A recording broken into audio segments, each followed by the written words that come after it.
that. So I want to talk to you about grading. This is a great opportunity to talk about grading. We grade in coins on a scale of 0 to 70, with 70 being perfect. By the by, there are no Mint State 70 Morgan silver dollars. There are really 22 Mint State 69s or 26 Mint State 69s in existence. In existence, and they're like $100,000 coins. I was going to say, what do they go for? There's a few Mint State 68s, and they run, you know, depends on the coin, anywhere from 20,000 to $1 million plus. Okay, because there's some real rare dates in the 68s. Wow. Okay. What you don't see is Mint State 65, because Mint State 60 is where uncirculated starts. So this coin in Mint State 60, nationally advertised catalog, 110 bucks. Then you go to Mint State, and each grade is supposed to be literally, the way they were doing is 10 times harder than the grade before that, okay? So then you have Mint State 60, which is uncirculated. Mint State 62 is choice uncirculated. Mint State 63 is brilliant uncirculated. Okay. Mint State 64 is choice brilliant uncirculated, which is normally what I sell Mint State 64s for is $179.95. What I have not done is sold a Mint State 65 19th century Morgan silver dollar at $179.95. That I have never done. Because Mint State 65 is what we call gem brilliant uncirculated.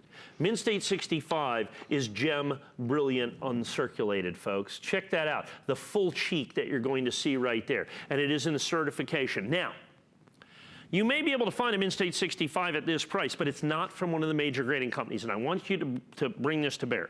There are four recognized grading companies, period.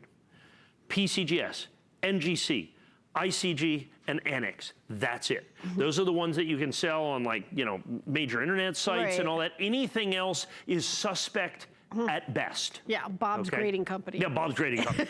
Yeah, don't trust that guy. You know, that's what I say, and it's just because it's in plastic, it must be great. Yeah. Okay? No. But these have stood the test of time. All those companies have been around for decades. All of those companies meet very stringent specifications. They're trusted sources. They must be able to manage and meet the resale values in the marketplace and so on and so forth. And that's the only way. They have to keep population reports. They have to release information to the public about how they grade and so on and so forth. And that's how you do it. That's how the hobby regulates itself.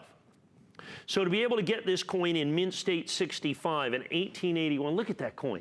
And right here between the D and the O and dollar, right above that is the S for the San Francisco Mint. Check this coin out. That's it cool. is absolutely stunning. It looks like it was made yesterday. It is a gem, brilliant, uncirculated, 1881 San Francisco minted Morgan silver dollar at an unheard of price. I've never sold here.